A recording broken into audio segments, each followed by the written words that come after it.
you never know the amount of inspiration that you cause to other people. Yeah, and you just don't know it. And he passes on to other people. So it's a ripple effect, hopefully. Yeah, it's like a pyramid scheme of inspiration. I hope so. Let's build a pyramid scheme. That's an inspiration that works pyramid scheme.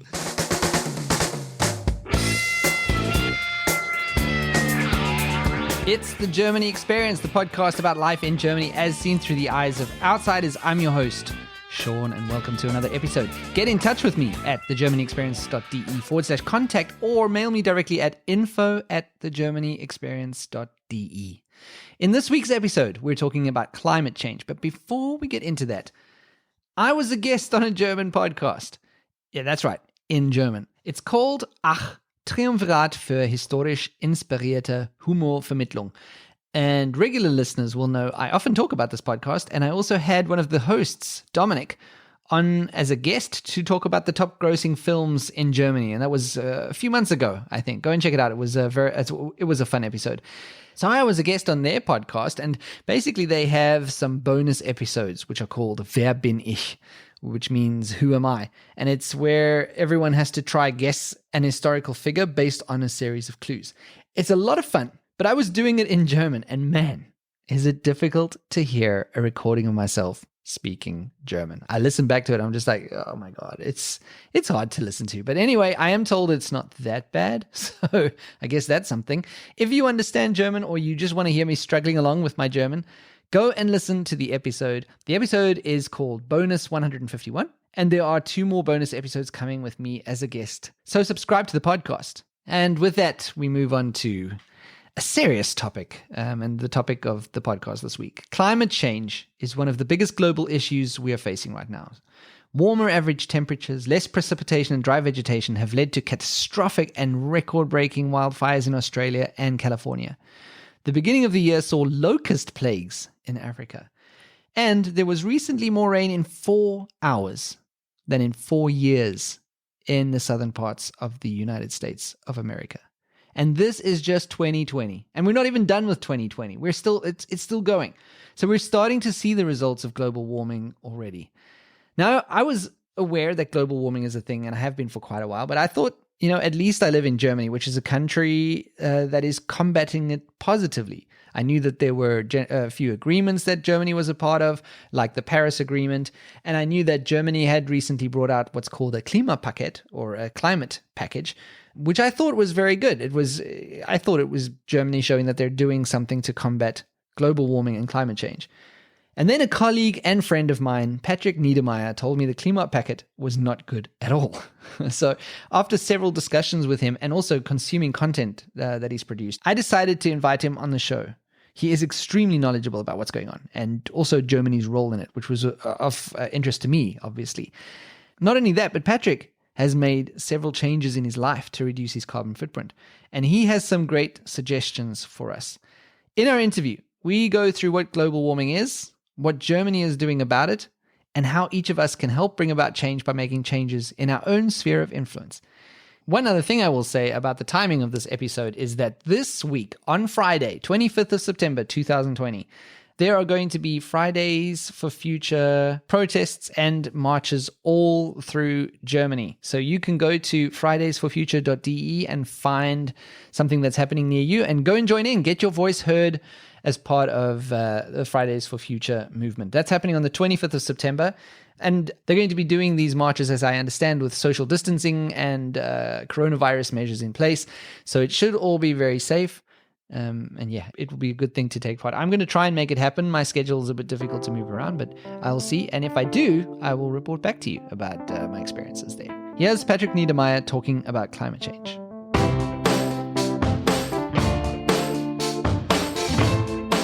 So you are a German, you're not a foreigner. I am. Well, I suppose you're a foreigner depending on the country we're talking about.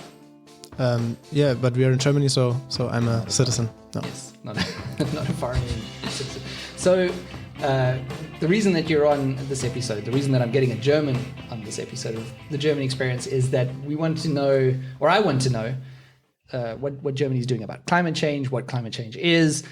And I think it's a topic that's interesting to a lot of people who are living here because they might know what the situation is back home for them, but they don't know what climate change what context it has in Germany. So you are very interested in climate change, and we'll get to that in a moment. But before we do, maybe just tell me briefly your background. Briefly, my background. But if you would met me like 3 years ago, before my son was born, I was not into that kind of topic at all. Actually, I thought we're doing as a society and world pretty great because nobody around me was somehow feeling alarmed or alerted or somehow nervous about the future. I thought like every day we are going to have a better day than before. That's what I've been told. Yeah. So that was what I believed. And what changed was my wife got pregnant. And I thought, which family do we want to become? What dad I want to become? That's why I changed my job to have a job that is more fulfilling, to be an example for him that you can do what you love. That's why I ended up being a video producer. Right. And then I thought, which world we are going to let him be in the future? Which world is it that he is going to be born in? And then I did some research and found out about the whole climate issue, the climate crisis. Okay. And at first, the only thing I knew about that was what we have learned in school, which is pretty alarming. But it was like a double hour. Like you learned that in German school? Yeah. What kind of thing do they teach you in German school? The greenhouse effect, basically. Okay. Which is pretty devastating, but after 2 hours it's over and you live your life normally again. Yeah, and it's okay. Shouldn't be that bad, I guess, if it's just 1 hour or 2 hours in school. So I think we're gonna be fine, I thought back then. And now when I started to educate myself in that, I watched some documentaries, read some books about that, and then I found out how bad our planet is actually, and how bad it's going to become and is already. Yeah, so there's lots that we can talk about here with this topic. And so it's difficult to know where to start. But let's start with that. What is the situation? You say it's bad, but what does bad mean? I think the whole basis to understand what the climate crisis is to understand the greenhouse effect, which basically is like you have the planet Earth and the sun brings energy to us via the light and the radiation. It throws on us. Let's put it that way. And we are reflecting energy back into the universe. And that's fine if it's the same amount or almost the same amount. There's some kind of balance and you have a set temperature on the planet. That's why we can live here at all, which is very important. It's kind of like the only option we have right now. Right. But then we have the atmosphere, which is the difference to most other planets we know. And the atmosphere is a mix of different gases. And within these gases, there are some gases like oxygen, which the sun's energy just shines through. But then there are greenhouse gases like CO2 or methane or others. And these kind of gases get warm when the sun shines to the molecule at its core. Right. And then it just gives off this temperature to its surroundings. Okay. And you can imagine like the energy that comes from the sun and bounces back into the universe. The energy that bounces back is less because of more greenhouse gases. And the more greenhouse gases we put into the atmosphere, the less energy comes out of the planet and the warmer it gets. Okay. It's basically like putting a huge blanket around the Earth. Yeah. When you say greenhouse gases, where are these greenhouse gases coming from? They're naturally in the atmosphere, but there's probably only a certain level of these. Right. And the certain level of these, they are not static at all. They are changing from the last 100,000, 200,000 years. We can see how much greenhouse gases there were. You can see that in the Arctic ice, for example. You can analyze the bubbles of air. I can't. Yeah, me not either, but that's what science can. Science. Yeah, science. Yeah. And like CO2 is the core of it because it's the most accessible, and we had like it gets measured in parts per million, and before the Industrial Revolution we had 280 parts per million in the atmosphere. Okay, which was relatively static around the last 2,000 years. Right. Which is fine, or even 12,000 years, I guess. And right now, since the Industrial Revolution, we peaked up so statically. If you watch the graphs, it's really alarming. And right now, we are around 420 parts per million. So we nearly doubled. We're nearly double. Which I assume is, if you're saying that it stayed the same for many thousands of years, it's exponential. Yeah, it's exponential, and it's if you watch it on a time graph and on timeline, the difference we had the last 100 years is the same difference that we had in the last 10,000 years. Wow! So we're just massively just accelerated. Yeah. Okay, so the problem is we're adding more of these greenhouse gases, and these gases are preventing energy from escaping, and in general warming up the planet. Right. And what is the problem with warming up the planet? Yeah, there are lots of problems with that. The first and most obvious is the lonely ice bear sitting on his ice shell, which means the ice is melting, of course, which has melting ice and therefore more water in the sea and rising sea levels, which means less space for humans to live in. The cities that are close to the ocean will get flooded, and we see that already, like also with the more extreme weather happenings, I guess, which means more floods on the one side, but also more droughts on the other side, which kind of seems like a contradiction for most people, but it's pretty easily explainable. It comes down to when you have a warmer air, the warmer the air is, the more water it can carry. Yeah.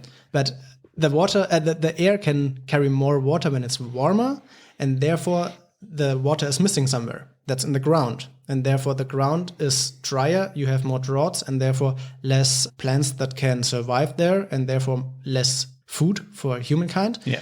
But also there is now more water in the air, which has two problems. The one is more floods when it comes down. You have massive floods that we have never seen before. And even worse, water steam is a greenhouse gas as well. So the more we have in the atmosphere, the warmer it gets. It accelerates. Yeah. Wow. Right. Yeah, because one of the things that you said, like with the droughts and then or too much rain, I always think of some southern hillbilly on his farm coming out and it's snowing and minus 5 degrees or minus 10 degrees, and he's like, "Where's your global warming now, kids?" But of course, that's not how it works. It doesn't make everything globally warmer. It just creates imbalances because of the excessive heat. Right, and the average temperature is the thing that rises. For example, even here there are summers which doesn't seem so hot as we had it before. Ignoring the fact that in my childhood I have never experienced some summer that had temperatures above 32 degrees, and now it's like the new normal, I guess. And winters that had actually snow, and now they don't have snow anymore, or very seldom. I mean, I can say that since I moved to Germany, which was 13 years ago when we got here, the winters to me, but this is empirical. It's like based on my observation, so it's not very scientific. But when I got here, every single year for maybe 4 to 5 years, it snowed. It was freezing. Like literally the first or second year, it was minus 17 degrees Celsius. Yeah. That was the coldest I'd been in my life. And since about 10 years ago, it hasn't gotten anything like those winters. So just going from my observations, I would even say that I could see that there's something happening. Yeah, you can see that there are some exceptions to that rule. There are still some small areas in the world that don't seem to get that kind of warming. Yeah. But the most sensible areas in the world get more warming than others, and that's pretty alarming. Right. That's where the polar bear comes in, because at the Arctic there is much more average rising temperature than in the rest of the world. Okay, which is totally alarming because that's where all the ice is. And that's where all the water is going to come from when it melts. Yeah. One thing to the question before, what the problem is, that's all these extreme weather events that forces people to let go of their homes, because the hotter it gets, like around the southern hemisphere, many regions will not be inhabitable anymore, and these people have to go anywhere. Sure. Especially the cities that get flooded more and more. People have to move. They have to move, and as we can see, the world doesn't do well with migrants. Yeah, and that was just a small cut of that. What we can expect after 2 degrees of warming, for example. How do you know all of this? So, I mean, we're going to talk in a second about climate change deniers, and that there's a lot of people who say it. But how do you know that all of this is happening? What are you looking at that's telling you this? but I'm no scientist, so Yeah, I don't know the fact that I haven't experienced it myself. I was kind of hoping you'd show me a little room here with all your like experiments and your graphs and your analysis. I should start one of those rooms. Well, Sean, let me show you in here. No, but there is a great evidence about that, and I'm not one of those guys who searches deeply down in the internet of some kind of subgroup of people that try to convince me about the things I want to believe. Because I don't want to believe all that stuff, because it's fearing me. It's terrifying. It's terrifying. I'm so afraid of that. I'm constantly bouncing between hope and deep fear. Really, not just because of my child, but also about my life. It will affect my life as well. So where do I know it from? There is a great evidence of scientists who say that, and I think we should hear to the science. Yeah, I'm 100% with you on that. It's like many things at this time, like coronavirus, a lot of other aspects. I cannot understand it myself because I didn't study it. But I think that we need to look at who's saying these things and decide, okay, these people do know what they're talking about. Yeah. So we need to. It's an element of trust as well. We just need to believe that, hey, these people studied, they researched this, and I don't know, so I have to just pick. Yeah. Yeah. And you can also see some things just make sense. The first, I'm not sure if it was the IPCC report, but one of the first global climate reports came out in the, I think, 60s or 70s. And I have seen a report on television back then, and what they told us what the temperature will be at 2020 was so accurate. It's the average temperature. Yeah, the average temperature. So they've actually predicted where we are at now. Yeah, and that's pretty accurate, actually. Yeah. All right. So that's so to you, it's clear that there is this thing is happening and it's getting worse, and it's the discussion shouldn't be about if it's real or not real. That's just fact, a given fact that's accepted by all of science, I would say. So that shouldn't be the discussion. The discussion should just be about what should we do and who should do it. Yeah, that's the kind of discussion we should have. Yeah. Do you come up against climate change deniers, or like, and what do you say to them when you're talking about this kind of thing? Yeah, no, I don't actually. You don't talk to them? The people who are really convinced about that this is not real and the sun is causing all the heating, or there is no heating at all, or something like that. I think it's just a waste of my personal energy and time to talk to them.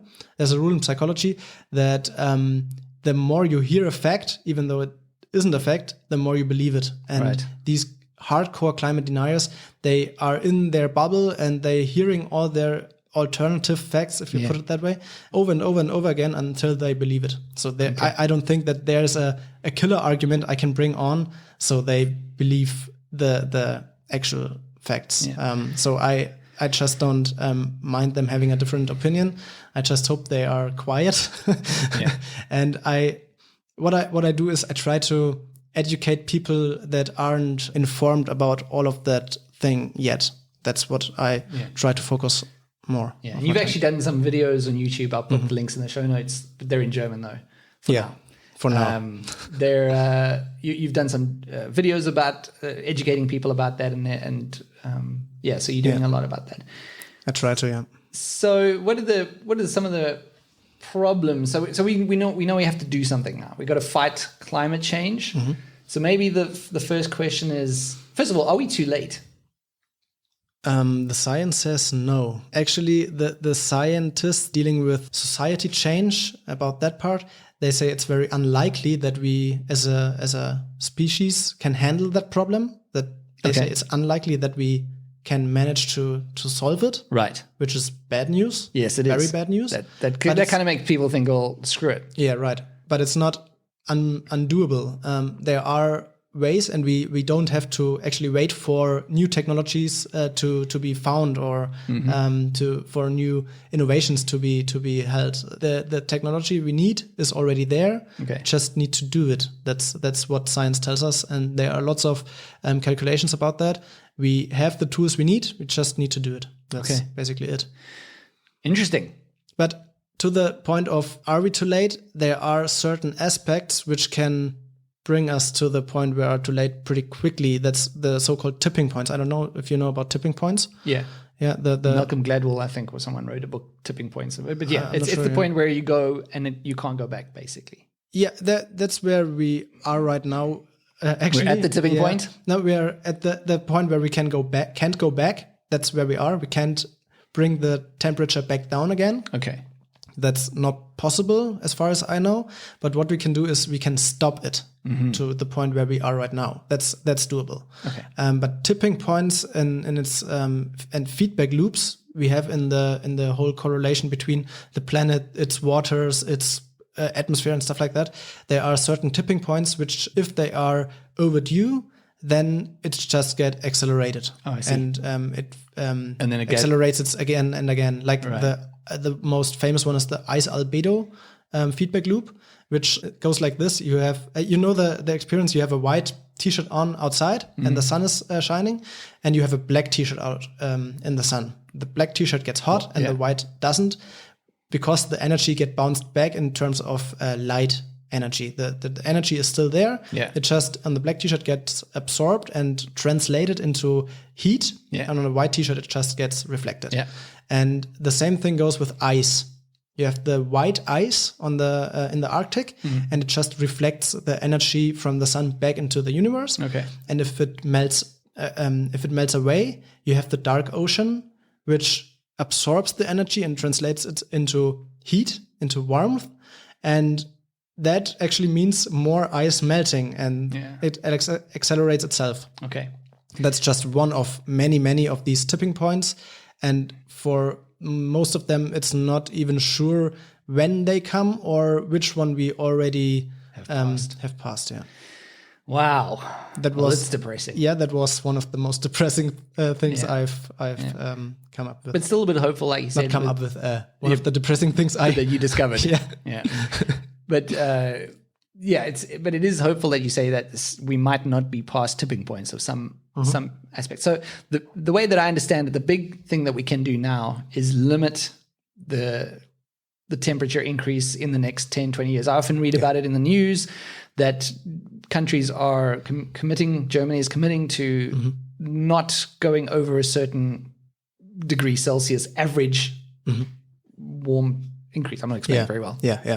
Explain to me what I'm desperately trying to say. Yeah, the most, I think you're talking about the Paris Agreement. I think so. Which was like a very huge success for the climate movement, because all of the world came together in Paris in 2015, I guess, and they made all a commitment to try to get global warming below 2 degrees, well below 2 degrees, close to 1.5 degrees. Okay. Because that's the part where science says it's realistic that we can stop it there.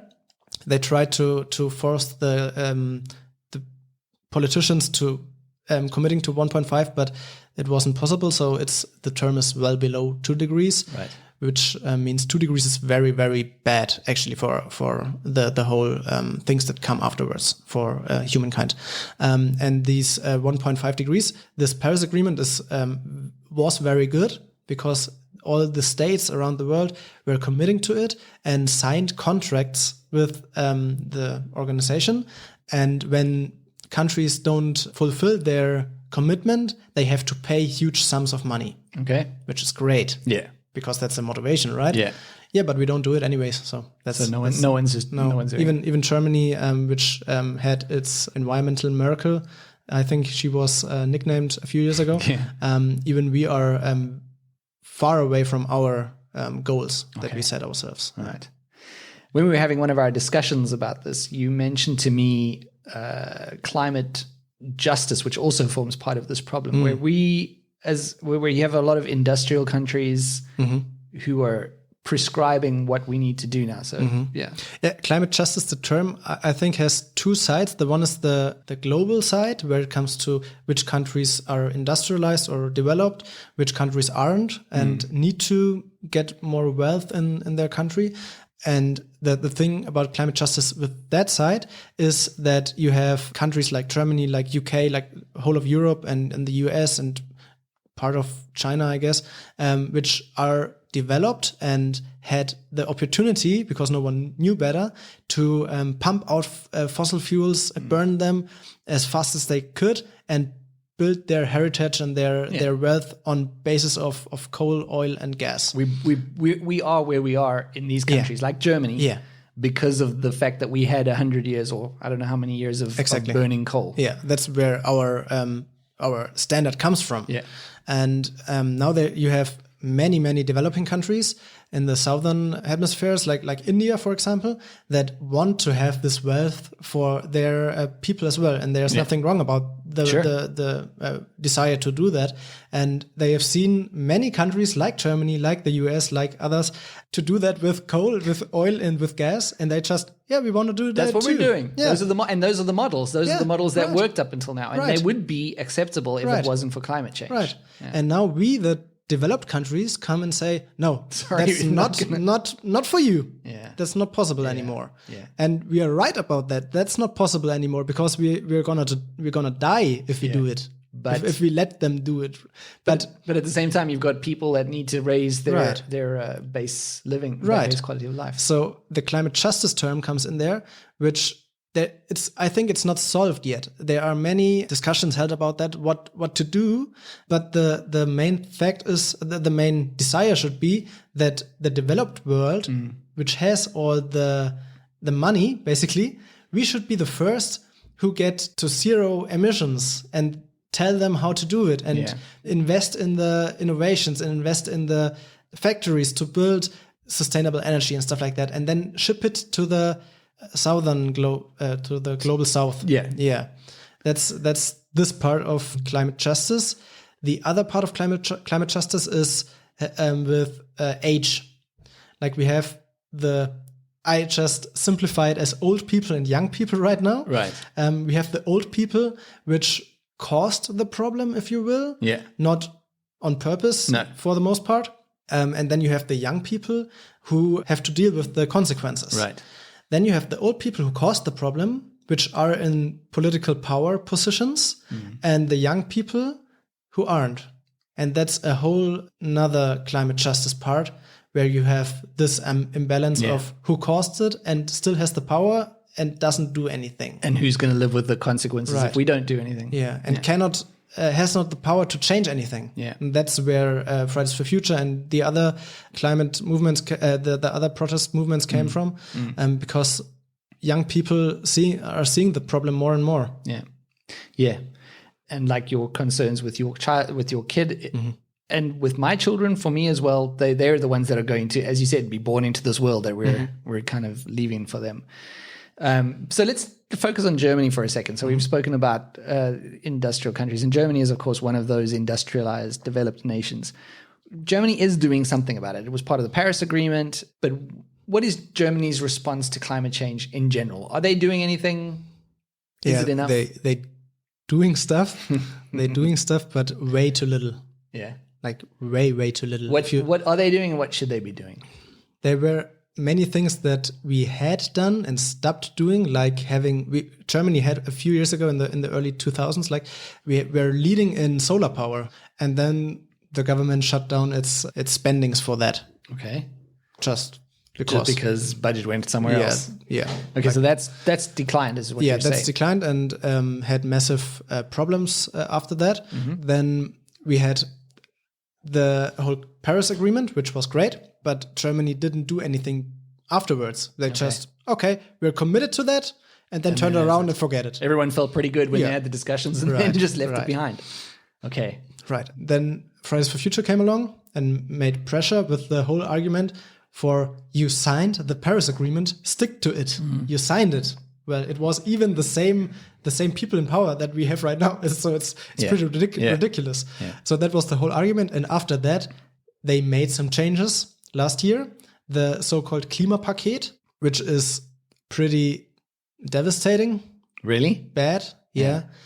Lots of people had great hopes for that, because there were all those months of protests, and the science was invited into the parliaments to speak and tell them, educate them, what problems we face, what we should do, and how we should act as a rich country, basically, Yeah. like with climate justice and stuff like that.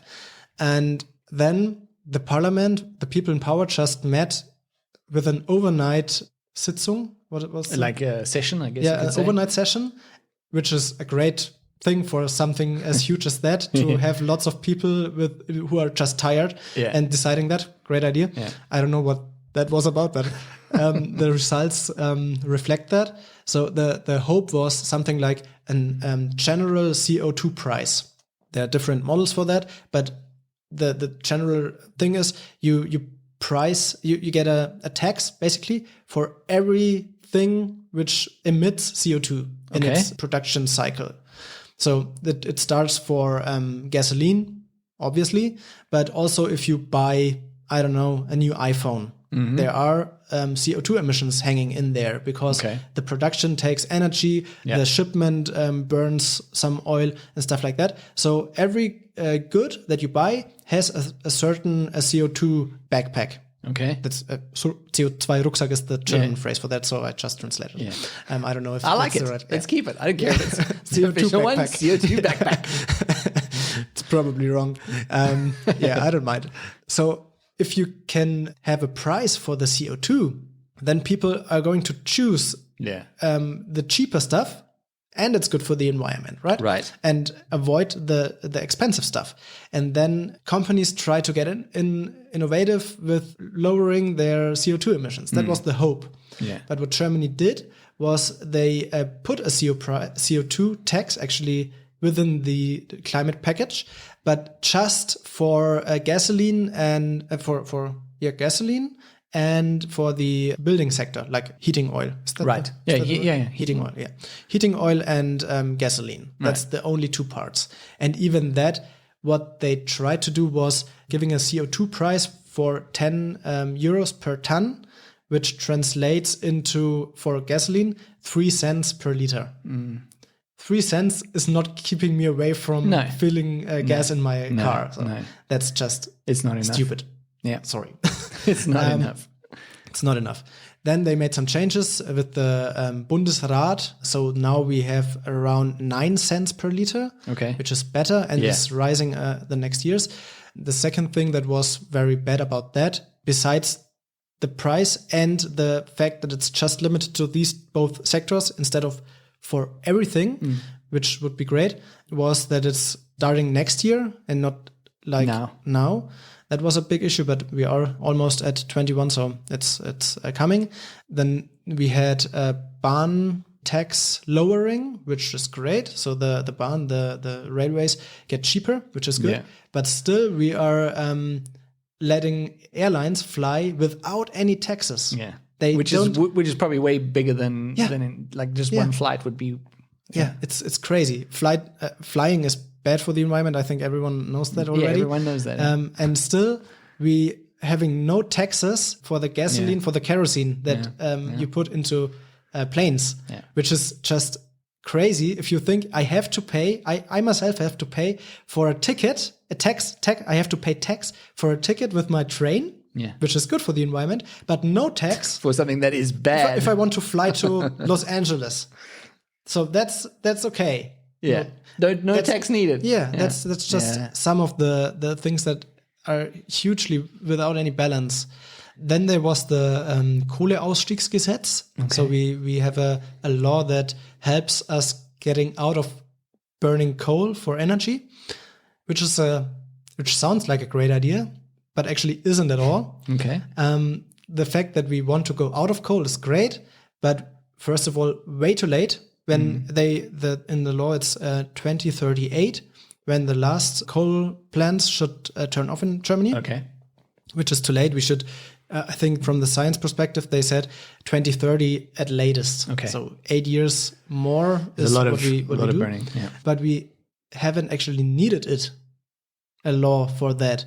What we had before from a European Union side was Emissionshandel. Okay. It's basically like the European Union said, we have this amount of tons of CO2, we allowing you to emit to the atmosphere for all power plants, like gas, coal, oil. Yeah. And then they need to buy rights to pollute the air. Okay. That's what's going on. Right. And that's like stock trading. Yeah. That's how it works. And therefore the prices go up and up and up. And every year the European Union, the council that is takes care of that and reduces the amount of CO2 that is allowed to be emitted by coal plants. Right. And therefore the price is going up and up. And at a certain point, they are not able to work economical anymore. Right. It becomes becomes financially just too non-viable. expensive, yeah, because you have renewables which are then way cheaper than the coal. Yeah. So that's the whole. But that was already in place, is what you're saying. That was in place, and they just had to lower the amount of CO2 that is allowed for them to pollute. Okay. That was in place, and the calculations said it wouldn't be economical anymore to run a power plant based on coal after 2030 anymore anyways. So the German government came in and said, we're stopping that coal with a law. And then the coal company said, there's a law that doesn't allow me to burn coal anymore. That was not my business plan, so I need to get money from you as a compensation. Oh my God. And and we as Germany just give them a few billions of dollars. Afterwards. Okay. Just for compensation of something they wouldn't be able to get anyways. And that's just... So that was a bit of a mess, is what you're saying. Yeah, like what totally. Germany has done. What is coming up in the future? Do you think that there's anything that's going to come up in the future, or is there any pressure on them? They need to find new ways of lowering our emissions, because otherwise they need to pay for the Paris Agreement. Yeah. That's so they need to. That's basically it. But I think they don't have the political will right now. But the next Bundestagswahl is next year, so there is some hope that it will change some things. Let's see. And obviously, for foreigners living in Germany, there's not much that they can do. I can, because I can vote. I'm German now. Yeah. But most foreigners will just have to try and raise awareness of these kinds of things and try and influence the Germans that they know. What's interesting to me is that with all these things going on, a lot of just, let's say, 2019, until December 2019, a lot of the things that were being put on the table that countries should do, including Germany, for climate change and to fight this, to keep to the climate budget, was impossible. Like driving less, flying less. And then coronavirus came along, and we've seen that the economy has been damaged now, and it came at a cost. But we've seen it is possible how quickly things can be changed. Right. Has this had a positive effect, first of all, on the environment? And do you think that we will take things that we did from coronavirus and keep them in place for climate change in the future? I had the hope when coronavirus was hitting us in the past, but there were nothing happening from a political standpoint afterwards. It's just like trying to pushing up the economics as fast as possible, and then we're back again. Back where we were. And for the environment, it was good. You've seen all those news about dolphins in Venice canals. Stuff like that. But they were pretty good signs, actually. You could see like the satellite pictures over China with the smog clearing up, and there was like that in a few places. Signs of hope, but it was just like a short, very short break. You could actually see it in the how is it called? The overshoot day this year, which was 2 weeks later than usual. Yeah, which is just 2 weeks. Wow. So with everything that we did, we just changed the overshoot day by 2 weeks. Yeah. So there you have it. It's just like a very short break, which we still in the break we were emitting way too much even then. So we need to find new ways. It's not that the goal should not be just to shut down all economics and stuff like that. It's just like it comes down to we should stop burning natural gas, oil, and coal. That would be a huge impact for all of the world. That's one of the greatest impacts we have. But we are not. I don't see anyone doing that, with Germany hitting a law stopping coal, and in the same month we are bringing a new plant onto the grid. It's just so ironical. Okay, so now to get to get change. There's been a lot of movements recently, like Fridays for Future, and you had an interview with someone who was in Fridays for Future who actually met Greta as well. Yeah. That's also on your YouTube channel. Not me, the guy I No, interviewed. you didn't meet, but you met the guy that met Greta. Which is awesome. That is pretty cool. So that's it's amazing that kind of movement is now coming from the kids. Like we said earlier on, it's the future is starting to say, hey, listen, we need to be careful here and we need to pay attention to some things. What can people do, especially thinking about I'm not speaking necessarily about Germans, but let's say foreigners in Germany. So what can people do to influence change? Because like you said, Bundestagswahl coming up. The political thing is very important, but as you said, foreigners cannot vote. Yeah. But what they can do is, it's not the only part of being political active to vote. You can demonstrate, of course, which has impact, even though not that much as it should be from a Fridays for Future standpoint, but it has an impact. We have seen that. That's one thing. And then, of course, you can change your personal CO2 footprint. That's what anyone can do, which is, at least for me, not being a part of the problem anymore. And I must just say here that you are definitely walking the talk, because you are reducing. I know you don't think it's enough, but you've already done a lot. So you've said that you care about climate change, and what you've done is you've switched over to, you've got an electric scooter, a Roller as they call them in Germany. You've just bought an electric car. You've minimized. I know when you go on vacation or when you go and visit family, you specifically seek out railway travel to get there. Yeah. You were doing way more than most of the people that I know, which is also one of the reasons why I wanted to get you on the show, because you're quite an inspiration when it comes to that. Like you're not just saying that this is the thing. You're not going protesting, but you're actually doing a lot of changes. I try to, yeah. So I just wanted to say that right now, is that as when it comes to someone that's doing something, the changes that you've made are already pretty good. But like I know you don't think that's enough. Yeah, but the changes I made are basically some tips I have for other people as well. You can start by yourself, and that can have an impact on other people's lives as well. Yeah. For example, when I started, the very first thing we did to reduce our personal CO2 footprint was to switch to eco power. Is that a term? Ökostrom? I'm not sure. We switched to Ökostrom, which is green energy. We switched to green energy for our apartment here. Okay. Is that more expensive or? Yeah, a little bit. It's not that much. Actually, when you go to Check24, it's is it a sponsor for you? It should be. It should be. There are, for many people, cheaper green power plants than what they pay right now. Yeah. And what just explain what those are, those green power plants. Yeah, you get your power through the socket as you are used before, so there's no change in that. Yeah, this is where it's coming from, right? Where it's coming from, yeah. And the standard German power mix, as it's called, has a huge part of coal power in it. And if you buy green energy, then you're not buying energy from the coal plant. Actually, there are different ones out there. You can look into the details. The ones that I have is just from my local energy provider, right. And it's just 100% water energy, which means some kind of river is floating through a generator, and that's where we hydroelectric power, and we get our energy from that. Okay. That was the first thing we did, because it's really just a matter of 5 minutes to change your power plan.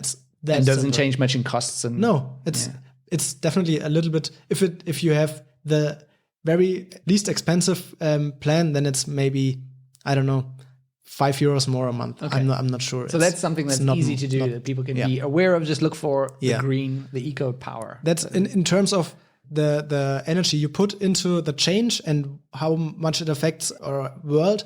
That's the thing that has the least amount of fraction for you, but the most outcome. Yeah. Minimal effort, maximum outcome. Thank you. One of my favorite things. I like that. Yeah. I like things where I don't have to do much energy or put in much effort. Let's do that. That's easy.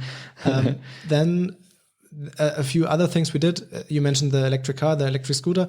First of all, electric cars alone will not save us from destroying our planet. We need less cars. So the thing we did second was giving away one car And then I bought the electric scooter because it's just way smaller and cost way less resources. And it's pretty damn awesome. It's pretty cool. It's pretty cool. I rode around it. It's such a blast to ride around on. Yeah, it's a lot of fun. And it's way cheaper as well. So you save money there as well. Then right now, that was in the last month, we switched the second car to an electric car, which runs exclusively on green energy as well, because otherwise it wouldn't make sense. Yeah. And that was what we did. Then we try to buy as little trash as we can. So the zero waste movement is kind of hitting us as well. And I went to become a vegetarian last year as well. So that was that's actually a big thing. That's a big thing. Well. It was very hard for me to switch to no meat and no fish completely. Yeah, because those processes produce a lot of CO2, a lot of greenhouse gases. The farming and the cattle, and it's not just the climate crisis which is a problem here, but also the pollution of the seas and the burning of the Amazonas trees and stuff like that. So they're coming very, very much problems with the industrial farming. Yeah.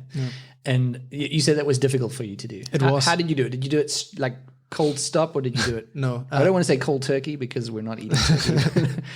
I had 1 year before I stopped eating meat except of one meal per week. And you like meat, right?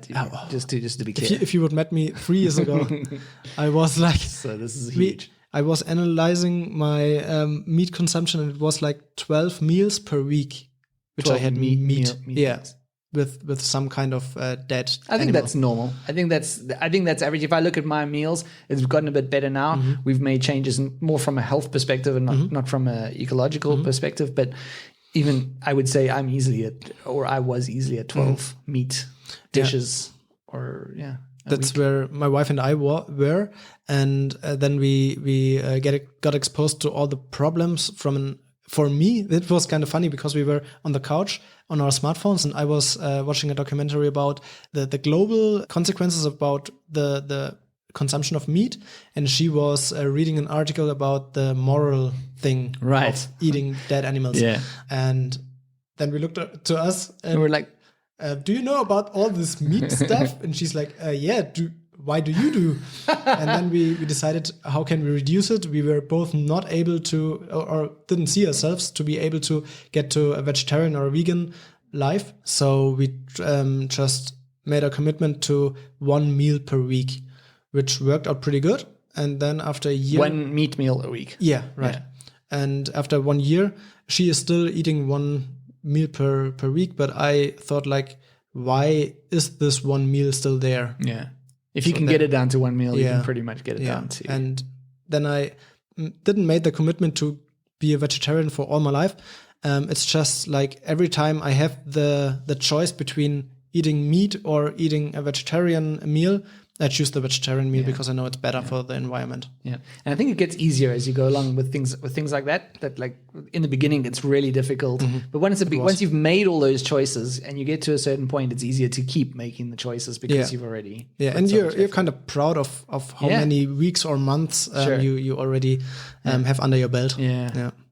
Okay, so cutting down on meat. It's a huge one. But for me, as I said, pretty difficult. So I'm pretty proud to have done it. Listening to you talk, it's something I would like to do. I think at least less. I can't see myself vegetarian, but like you said, nor could you a year ago or a few years ago. And for the things that you can do personally, the most important thing, I guess, is to educate yourself, to get to understand the problem we as a humankind are facing right now and what things are causing those problems, maybe what things to avoid in the future. And so you can also educate other people around you. And I think that's a huge one. That's what I experienced in the past. Like reducing my meat consumption or switching to green energy, stuff like that. I was talking to other people, like at my workplace, to my colleagues, and actually one colleague of us, Michael, came to me a few months ago and told me that he got vegetarian because of me, even though I wasn't at that point. And he and his wife are giving away one car because I led by example. So that's makes me really proud. It's huge, and you never know the amount of inspiration that you cause to other people. Yeah, and you just don't know it. And he passes on to other people, so it's a ripple effect. Hopefully, it's like a pyramid scheme of inspiration. I hope so. Let's build a pyramid scheme. That's an inspiration pyramid scheme. Yeah, so that's pretty amazing. I think that's those are practical things that people can do. Not easy, but things that we can think about, or at least make changes to. Maybe one tip that helped me in the beginning was I actually thought about all the changes I could make and just Googled what the personal footprint would be, what changes I could make to have a smaller CO2 footprint, wrote it down on Post-its because that's what we do in the that's agile what we do IT in our office. world. Yeah. Yes. And then I made a effort impact matrix and just also what we do. Yeah. And then the things that are in the corner of the least amount of effort and the most amount of impact, that was there. I did first. So that's why we switched to green energy right away. That's a very practical approach. Yeah. That's a good approach. And then I just go from change to change, and it gets more difficult every time, but the footprint gets down significantly. There are even calculators online from the Umweltbundesamt, for example, or WWF, I guess, has one, where you can check your personal CO2 footprint. And I do that like every 3 months. Okay. Just I don't want to do that. I'm scared to do that. Yeah. And it significantly drops over the time. It's It's good to have a measurement, for me at least. Yeah. So when it comes to political parties, just to veer into politics for one second before we finish off here, the Grüne Partei, which is the Green Party, is closely more like that's what they're selling themselves as caring about our future. How closely aligned would you say they are to actually doing the right things? So I didn't analyze them, but as far as I get the impression of what scientists say about them, is like they are the closest from the major parties, but that makes them like 60% of what we need. Okay, so even if by a miracle we somehow voted, or Germany voted in the next elections that the Green Party leads a coalition, let's say, I mean it's not going to happen, but let's say that it did, it still wouldn't be enough. Yeah. So it really comes down to people taking it onto themselves. I think so. I don't see any politicians that could save us right now. Yeah. But maybe it's just, I don't know, maybe it's just kind of some sort of tactic that they don't want to seem that radical, so they can get voted, and afterwards then they can put in the power, the changes. I don't know, maybe. Let's hope. Yeah. But even more than just hoping for this one party, I hope that all parties commit to the agreement that they agreed to. Yeah. So where can people follow you? You produce some content about this. Like I said, you've got some videos, but it's all, at the moment all in German. You're planning some English content about this. Yeah, with you. Future. Yeah, I'm just plugging my own project here. Yes, it's basically like a few months ago that we talked about that. Yeah. So maybe it's coming, maybe not. Let's see. Let's see. We're working. Maybe no, before, but no pressure. Before no 2030, when all of these things have to come back, we'll do the video. I was down for it, and then this whole coronavirus thing happened, so we need to make that happen soon. But anyway, the point is, if people want to follow you and learn more about this, where can they find you? I'm on all platforms, I guess, but the most active I am on my blog. It's patrick-niedermayer.de/blog.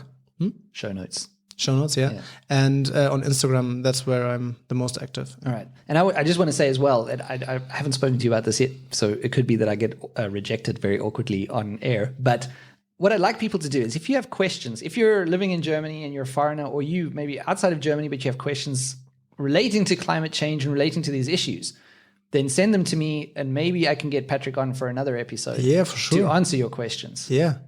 I would be glad. We'll do that. So get in touch at thegermanexperience.de/contact, or you can send me an email, info@thegermanexperience.de, and you can leave me a voice message now on my website. Did you know that, Patrick? I didn't. If you go to my website right now, you can leave me a voice message. That's awesome. Yeah, you just go on, and then there's a little microphone that pops up in the bottom right-hand corner. If you're on desktop or on mobile, it's all there. And then you click on it, and you can record me a 2-minute message. It doesn't have to, easy. It's that easy. I feel like I'm in an infomercial now. But wait, there's more. And you can leave your name I think you have to give your email address, but I won't use it for anything. It's just, yeah. And you can stay anonymous if you want. But if you have questions for Patrick, get a hold of me however you can, and we can see if we can get Patrick back to answer your questions. Nice. And if you have some questions directly on me, you can write me on Instagram as well. Or if you want get to hold of him. Slide into his DMs. Slide into my DMs. Patrick, thank you so much for making the time and inviting me into your living room and talking to me about this very, very important issue. Thanks for having me. So, kind of a scary episode, but also inspiring. And it's made me think about what I can do myself. I'm starting to look into some things, and I'll let you know when I have some things in place. My question to you is, do you do anything to reduce your carbon footprint? And if yes, what? I'd love to know. And are you inspired to do something now if you weren't doing anything before about it? Any questions that you have about climate change, either ask Patrick directly or send them to me, as we mentioned. And don't forget, Fridays for Future, 25th of September. Go to fridaysforfuture.de and join in. Music in this episode, theme song by my band 10 St. Janes, and additional music is Until the End by Ryan Anderson. Thank you for listening. Auf Wiederhören.